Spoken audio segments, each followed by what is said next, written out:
guys. It is June 26th.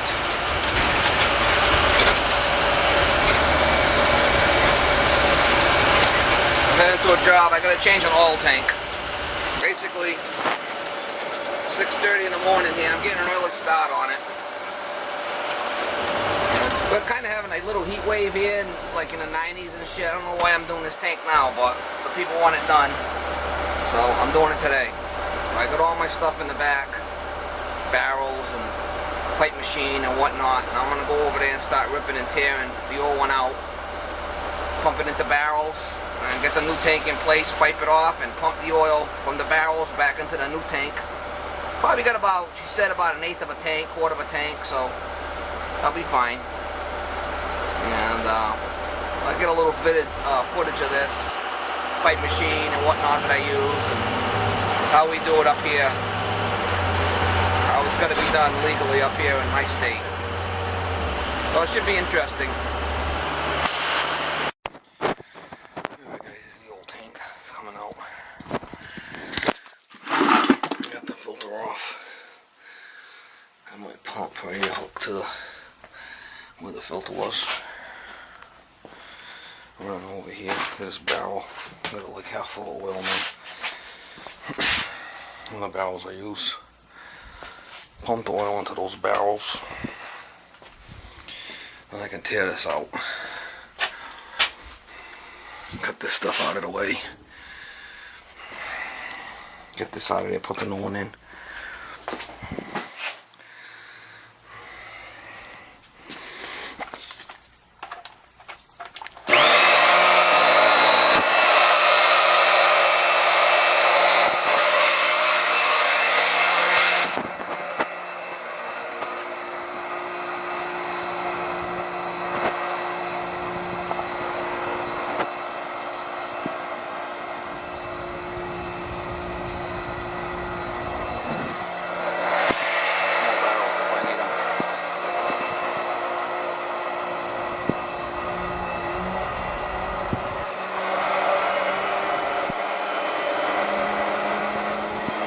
About it. Not a lot of oil in there, that's good. Alright guys, I got all the piping out of here. Where the pipe went up through. I'm cutting this tank down the middle. And I'll slice it down the side. I'm going to get it in 4 pieces to get it out of here. Still draining a little bit. Not a lot, but a little makeshift container there. Wasn't a lot of oil in there. Not even one container, so lucky. No big deal. I'm waiting for the new tank to get here. I'll pull this one out of the way, put the new tank in there, pipe it off, and then pump that oil back. And then get rid of this tank.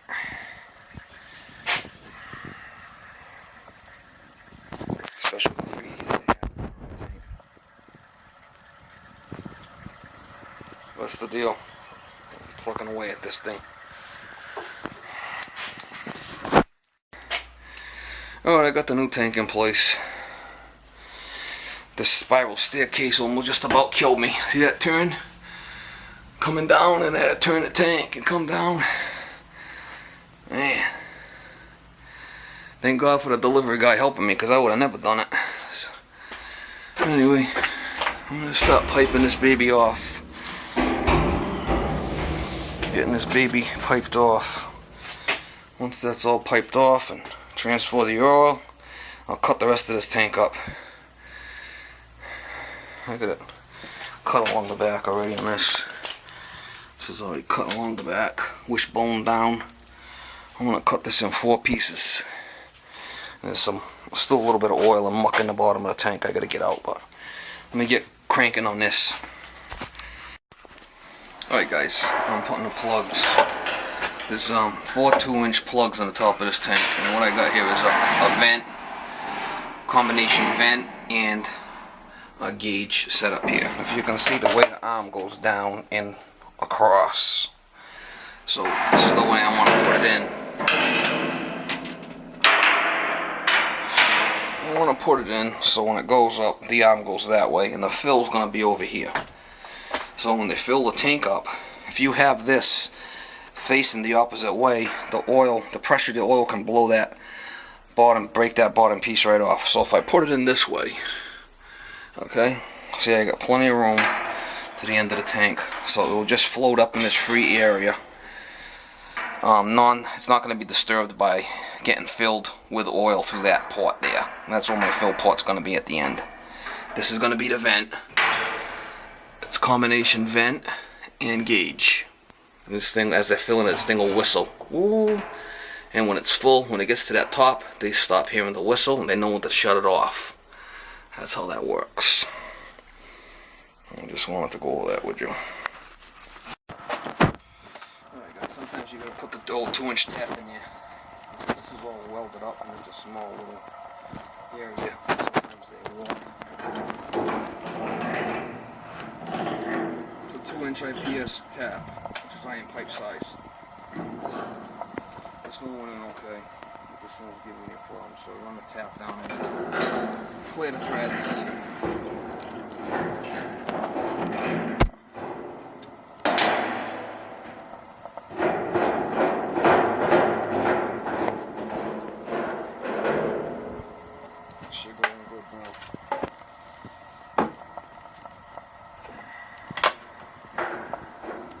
Unless you have an oil burner license, you really can't do this in my state anyway.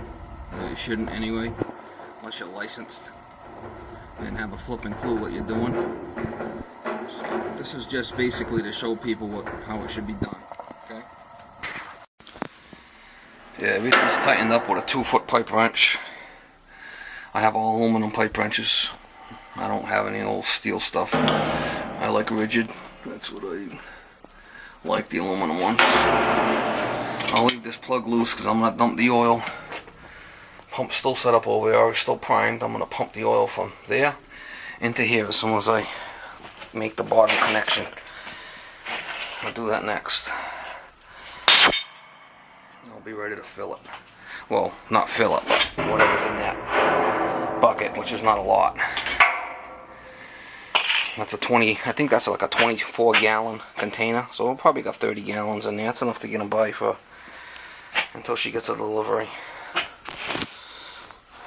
And there's still stuff in the bottom of this tank too. We'll have to see if there's any good oil. Most likely it's like 10 pounds of muck. I got a couple of buckets there, white buckets. I'm gonna scoop all that muck right in. Here's the other one. I brought 3. But usually I fill up like 2 5-gallon buckets of nasty oil. I'll take to the dump recycle center for the oil. Alright guys, this is my pipe machine. This is what I like to use. Oyster 100 power drive. It's got 3 legs on it.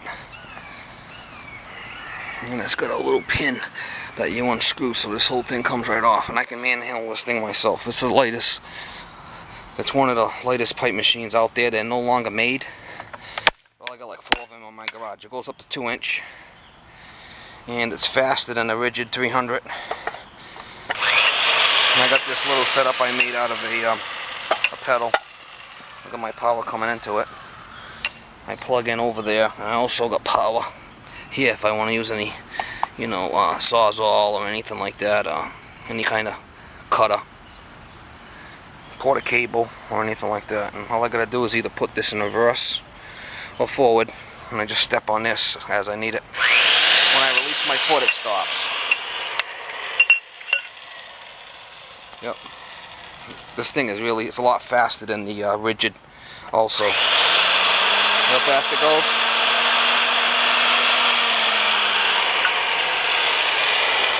I got my little thing that slides out here for my bar. That's what I'm going to thread the pipe with. I'm going to get my oil and dyes.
pipe out of the machine unless you thread it.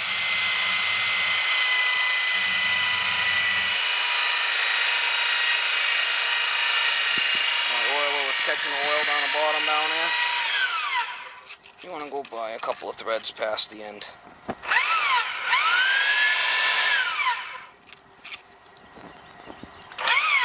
That's what's good there about the foot pedal. My little homemade rig there. Basically just turn this in reverse. Turn that.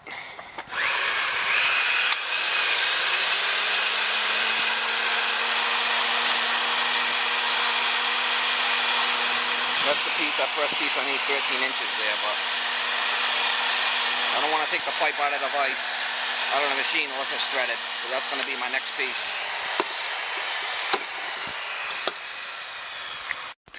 Alright guys, I got the vent in here.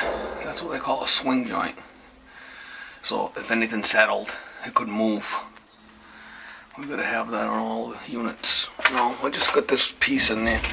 I gotta measure it outside where I want to cut it.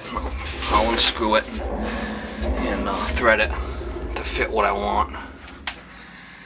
Well, that's the vent. And then I'll do the fill next. The fill will go lower and down the long below it and stick out a little bit further than the vent would. Alright, the vent's got a swing joint, street elbow, a 45 and a piece. I gotta be 3 feet from a window, so I got the 3 feet there. I'm 3 feet from that window.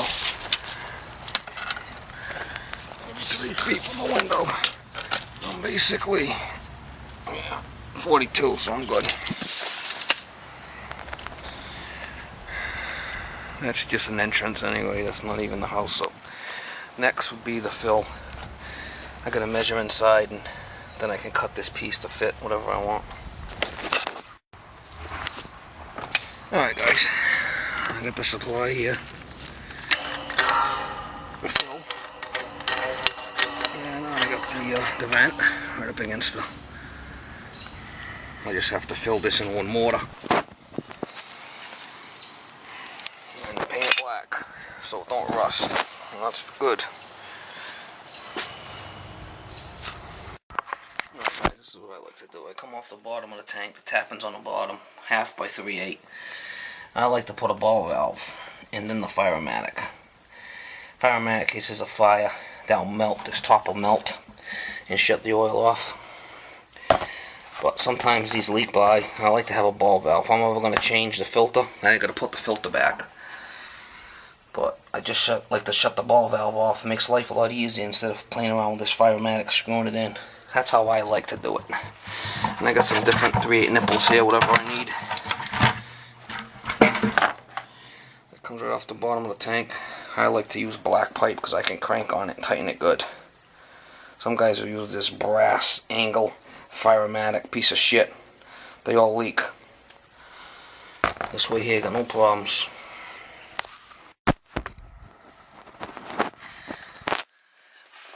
Off the bottom with an elbow. Ball valve, Firematic, and then a filter. Now open it just like that. Alright, now I can put the oil back. Got that plug out still. I'll put the oil right in there, right back in this tank.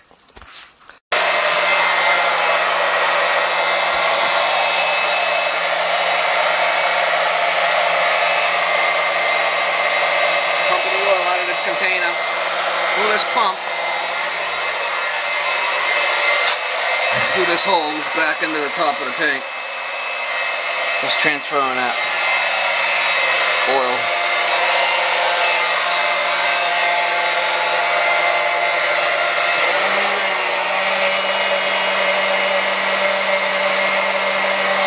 You guys want to see what's in the bottom of the oil tank?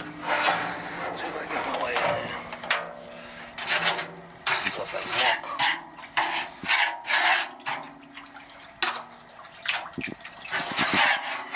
Nasty. 10 gallons of muck. Let's scrape all that out. Hey guys, this is why I like the pipe machine. See, this is a three legs. Just unbolt it right here. Take the thing off, and the thing, one guy can carry it. I got it inside the oil tank. Well, that's the top part. You just bring these legs out, open the legs, set it up, carry that right out. One guy can carry it, drop it right on the stand, bolt it in, you're good to go. A lot better than the rigid. It's lighter and it's faster. It's an Oster 100 power drive. If you can find them. You can find them on eBay once in a while. I got like 4 of them. I'm good for the rest of my life with these things. So I like run. Alright guys, a little tech tip here. How do you tell the difference between 1.25 and 1.5 pipe? Black. They're all pretty close. The easiest way to check it is 1.25. You can touch your fingers. Check a net ball or anything. 1.5. Your fingers don't touch. It's a little tech tip. 1.5 black, 1.25 black. Sometimes you get confused very easily because they're close in size. So, I don't know if you guys know that, but I figured I'd mention it. I'm just picking this stuff up and mortar this hole up, and I'm out of here. Alright guys, I want to change this filter.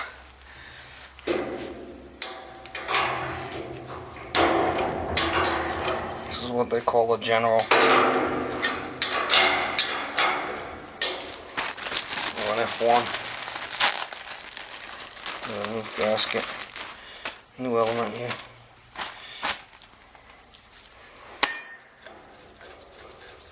Probably no oil in it. I forget I dumped it all out. Don't look that bad.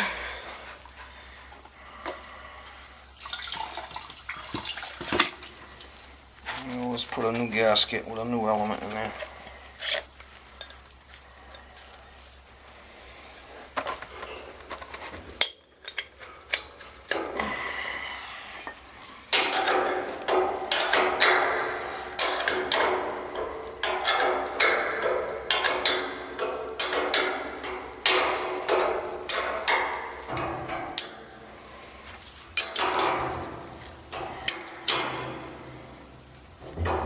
Turn it on. There's a little bleeder right here, 5/16 bleeder. You can open that up. You got a little bleeder right there. Open that up until oil comes out and shut it off, and then it should be good to go. But I'm gonna clean the burner over there and change the nozzle and get a good flow. So I'm not gonna bother with that here. I'm gonna do it on the other end. I'll show you how to pump. I'll show you how to prime it through the pump.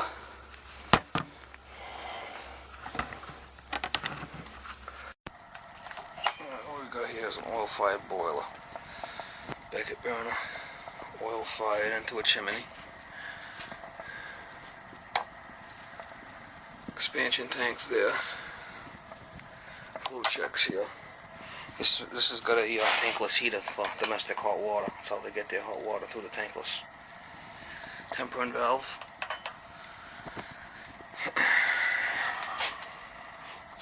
I put this thing in 9/23/09 a few years ago. Circulator, water feeder, backflow preventer. Basically what I'm going to do with this is I'm going to change the nozzle and prime the pump and get a good flow of oil going through it. Let me get my tools over here.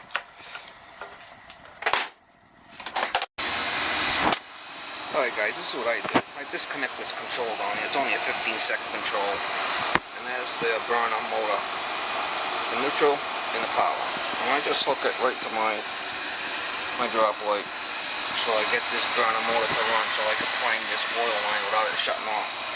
If not, it'll shut off with that control in 15 seconds. So that's what I do. I don't know what anybody else does. Certain controls you can jump out with a jumper. T87F. You could just jump them out. Now I'm going to run this so all the air comes out, because I left air inside the filter. So I know once the air comes out, I got a good flow, a good stream of oil. That's a good stream. See it? That's what you want to see. Basically, I'm just running the motor, so there's no oil being pumped in anywhere. I got this open a couple of good turns. There's no spark happening, ain't gonna hurt nothing. This is just strictly for priming the pump. Here we go. If I get a good flow, I can shut that off and I'll be ready to fire it up.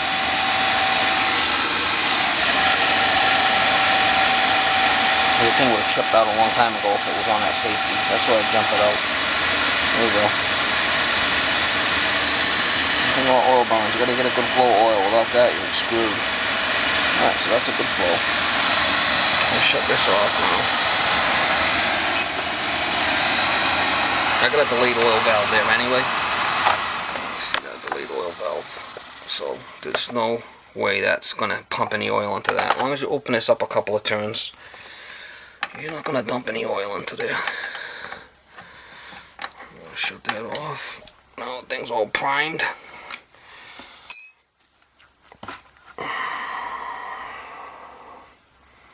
Good hose.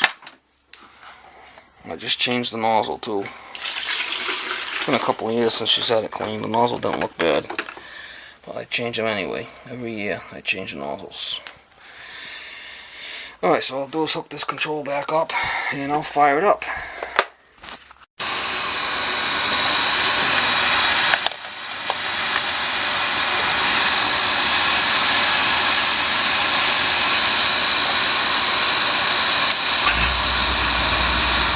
There she goes. Let's fire it up. I want to show you guys something pretty cool. See if I get my little thing out of here.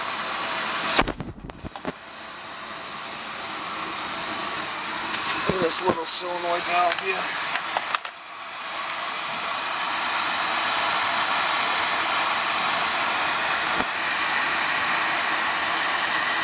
It's gonna work or not.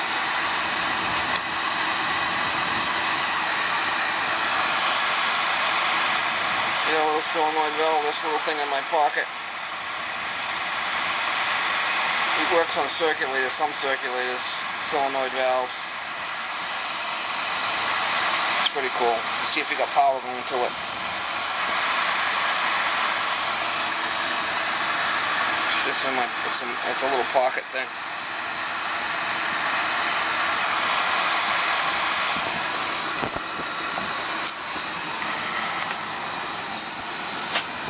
The only thing left to do now is just paint that outside pipe with a little bit of black Rust-Oleum and we'll be done here.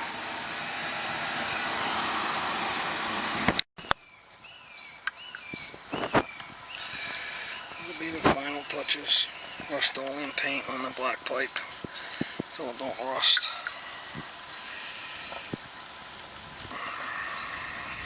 This stuff, nobody does this. I like to do it. Makes a better job. This way it's not all rusting out in a year. Stays looking good for a while.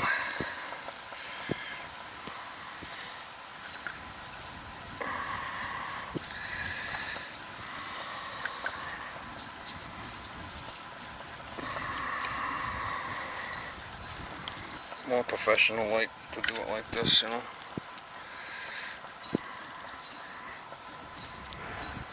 It takes another couple of minutes. It's not a big deal.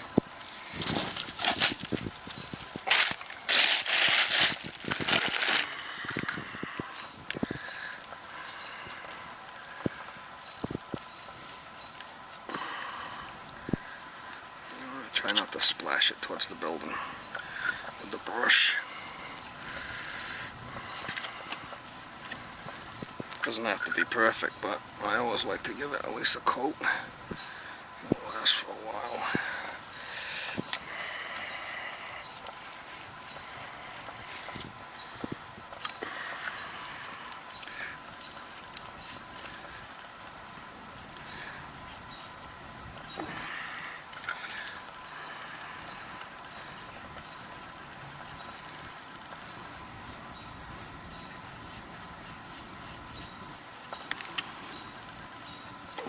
I think the job's done. I gotta go home and unload all this stuff now. I think I made pretty good time though.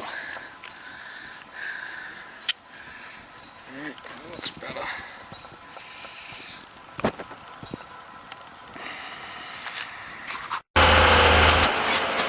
Alright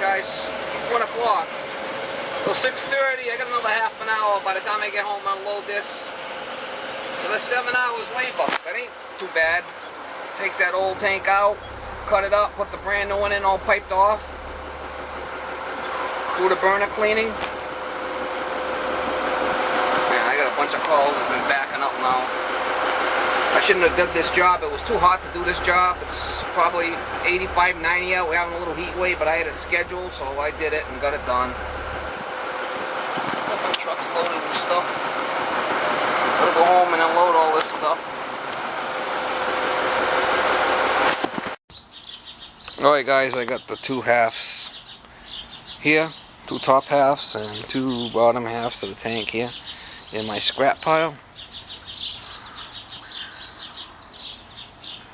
Starting to get a little bit. I need to go to the dump with it. A lot of water heaters. All my tanks. Looks like 10 tanks there.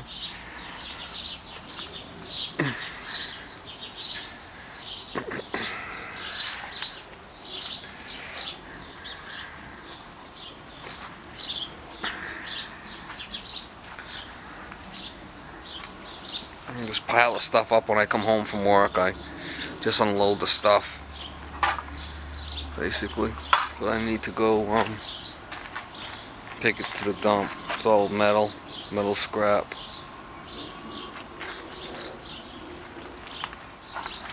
Some of my coils over here. And I don't do as many as Ralph, but I do my fair share of coils.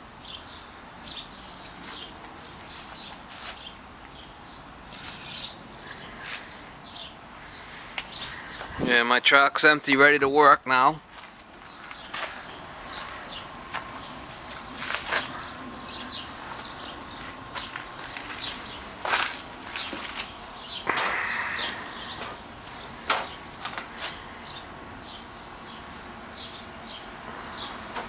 Alright guys, thanks for watching.